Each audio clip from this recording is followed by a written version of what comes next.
మొటిమలు ఎందుకొస్తాయి అనంటే, hormonal fluctuations తోటి మనకి చర్మం పైన ఎన్నో ఆయిల్ గ్రంథులు ఉంటాయన్నమాట. అంటే ఈ ఆయిల్ గ్లాండ్స్ అనేటివి ఫేస్ పైన మొత్తం ఉంటాయండి. యంగ్‌స్టర్స్‌లో ఏమవుతుంది అనంటే, హార్మోన్స్ అనేటివి ఎక్కువగా ప్రొడక్షన్ అనేది అవుతూ ఉంటుందండి. ఎందుకు అవుతుంది యంగ్‌స్టర్స్‌లో అనంటే, మనకి ముఖ్యంగా చూసుకోవాల్సింది ఏంటనంటే, మనకి ఎముకల గ్రోత్ కానివ్వండి, మజిల్స్ గ్రోత్ కానివ్వండి, ఏవైనా కానివ్వండి, దానితోటి ఏమవుతుందనంటే, మనకి బాగా మంచిగా గ్రోత్ అనేది వస్తూ ఉంటుంది.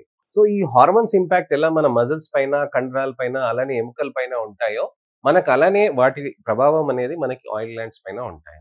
ఈ ఆయిల్ గ్లాండ్స్ పైన ఉన్నప్పుడు అప్పుడు ఏమవుతుంది అనంటే, మనకి చర్మంలో మనకేమవుతుందనంటే, మనకక్కడ ఎక్కువ ఆయిల్ ప్రొడక్షన్ అనేది అవుతుంది. ఎక్కువ ఆయిల్ ప్రొడక్షన్ అనేది ఎలా అవుతుంది? మనకి లోపల సెబోసైట్స్ అని అంటారు. దాంతోటి యాక్టివిటీ బాగా పెరిగి, దాని నుంచి ఆయిల్ గ్లాండ్ ఎక్కువగా పెరిగి, ఆయిల్ ఎక్కువగా పెరిగి, ఆ ఆయిల్ అనేది ముద్దలాగా వచ్చి చర్మంలో ఇరుక్కుంటదనమాట. చాలా మందికొస్తాయి గదండీ! చిన్న చిన్న బేబీ పింపుల్స్ ఒస్తాయి. అవి బయటికి రావు, పొండుగా కావు, అలానే ఉండిపోతాయన్నమాట.